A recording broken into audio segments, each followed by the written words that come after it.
दोस्तों, अगर हम अपने आसपास देखें तो हम में से बहुत से लोग हैं जो अपने लिए एक लक्ष्य तय करते हैं कि मुझे जीवन में ये चीज चाहिए या ये चीज मुझे जीवन में करनी है, और अपने लक्ष्य को पाने के लिए उतनी मेहनत भी करते हैं। मगर बहुत से कम लोग हैं जो अपनी मंजिल तक यानी अपने निर्धारित लक्ष्य तक पहुंच पाते हैं, और बहुत से अपने लक्ष्य से भटक जाते हैं। आखिर ऐसा क्यों होता है? इसके पीछे क्या कारण है? यही चीज जानेंगे हम आज की इस वीडियो में। मगर उससे पहले नमस्कार दोस्तों, स्वागत है आप सबका आपके अपने YouTube channel motivation and soul alignment में। हम इस चैनल के माध्यम से आप सबको मोटिवेट करते हैं और कुछ ज्ञान की बातें शेयर करते हैं। अगर आपको ऐसी वीडियोस पसंद आती हैं तो हमारे परिवार का हिस्सा बनिए, हमारे चैनल को सब्सक्राइब करके, और साथ में लगे बेल आइकन को प्रेस कीजिए आने वाली नई वीडियोस की जानकारी के लिए। तो चलिए वीडियो शुरू करते हैं। दोस्तों, पुरातन काल में एक छोटे से गाँव के गुरुकुल का गुरु अपने मुख्य गुरु को एक पत्र लिखता है कि वह उस गुरुकुल को अकेला नहीं संभाल पा रहा, उसे किसी साथी की जरूरत है, क्योंकि गुरुकुल में काम ज्यादा है। ना तो वो निर्धारित समय पर वो काम कर पाता है, और ना बच्चों को संभाल पा रहा है, और ना गुरुकुल की देखभाल कर पा रहा है। जैसे ही वो पत्र मुख्य गुरु के पास पहुंचा तो मुख्य गुरु ने कुछ देर सोचने के बाद ये निर्णय लिया कि वहां 5 शिष्यों को भेजा जाए। ये सुन मुख्य गुरु की पत्नी बोली, वहां तो केवल एक शिष्य की जरूरत है, आप 5 क्यों भेज रहे हो? जिस पर गुरु बोले, मैं जानता हूँ कि वहां सिर्फ एक गुरु की जरूरत है, मगर बाकी के 4 वहां पहुंच नहीं पाएंगे।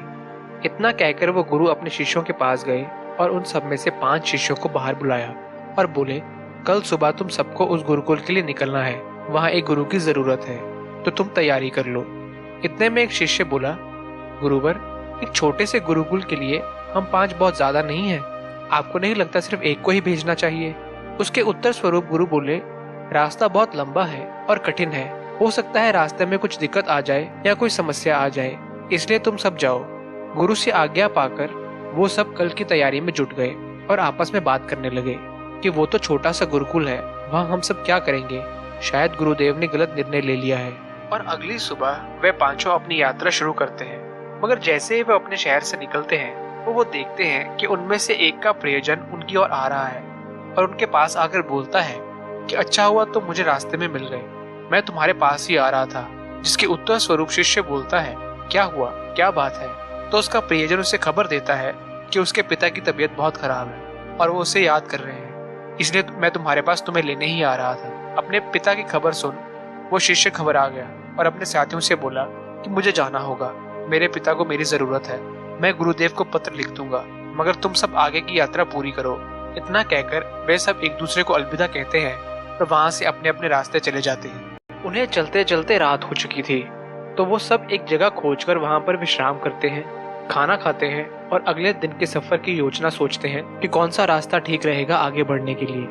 कि इतने में एक शिष्य बोलता है, तुम्हें क्या लगता है कि हम वहां तक पहुंच पाएंगे? उसकी ऐसी बात सुन दूसरा शिष्य बोला, बिल्कुल पहुंच पाएंगे, तुम ऐसा क्यों सोच रहे हो? जिस पर शिष्य बोला, ऐसे ही, मुझे आभास हुआ तो मैंने कह दिया।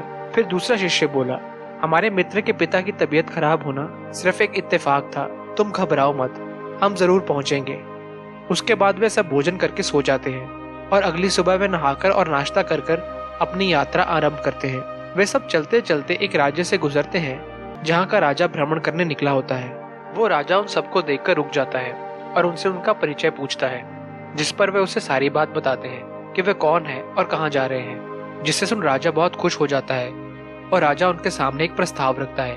राजा बोलता है, हमारे राज्य में मैं गुरुकुल खोलने का सोच रहा था, यदि आप में से कोई यहाँ रुककर हमारे राज्य के बच्चों को पढ़ा सके तो मैं उसे अच्छी खासी तनख्वाह दूंगा, और अगर वो चाहे तो हमारे राज्य की किसी भी स्त्री से विवाह कर अपना वंश भी आगे बढ़ा सकता है।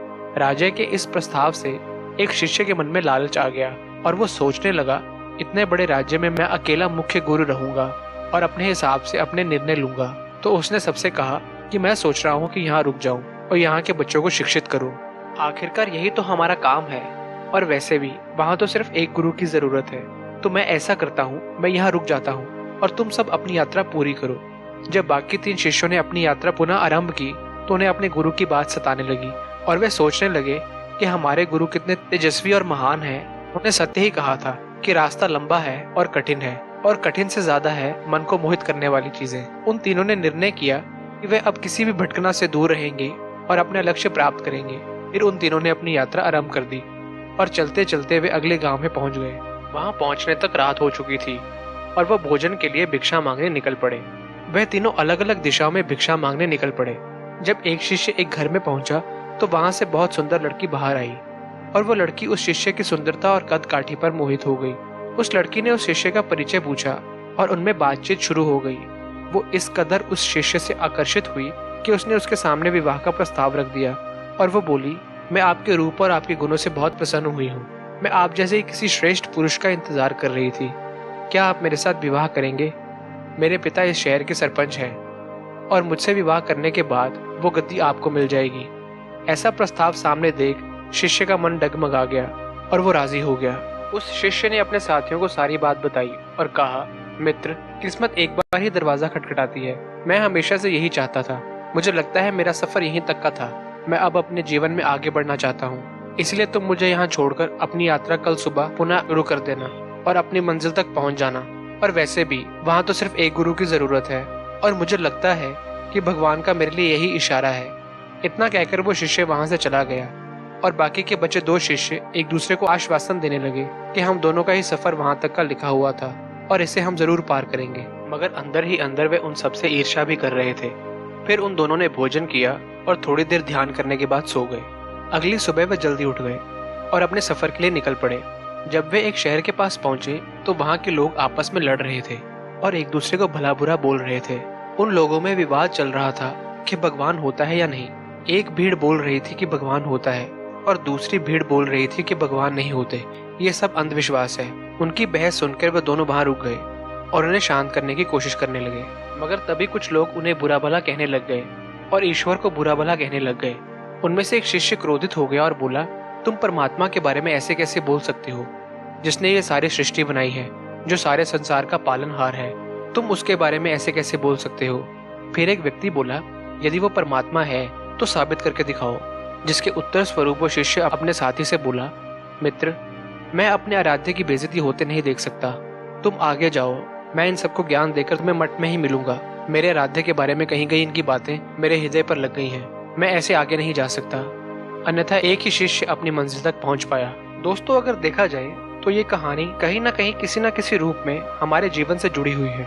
हम सब कभी न कभी अपने जीवन में लक्ष्य से भटक जाते हैं और अपने कार्य को पूरा नहीं कर पाते। यदि हम ये ठान लें कि मैंने ये कार्य पूरा ही करना है और अगर हम पूरी मेहनत करें तो दोस्तों, आप जरूर सफल होंगे, चाहे हालात कैसे भी बन जाएं। यदि आपका मन मजबूत है, आप कुछ भी हासिल कर सकते हैं, क्योंकि अक्सर कहा और सुना जाता है, मन के हारे हार और मन के जीते जीत। यदि आप अपने मन को मजबूत कर लेंगे और नहीं भटकेंगे तो जीत हमेशा आपकी ही होगी। उम्मीद करता हूँ दोस्तों, आपको ये कहानी पसंद आई होगी। यदि पसंद आई है तो हमारे परिवार का हिस्सा बनिए, हमारे चैनल को सब्सक्राइब करके और साथ में लगे बेल आइकन को प्रेस कीजिए आने वाली नई वीडियोस की जानकारी के लिए। अब मैं आप सबसे आज्ञा लेता हूँ। आप सबसे अगली वीडियो में मुलाकात होगी। तब तक के लिए जय श्री राम।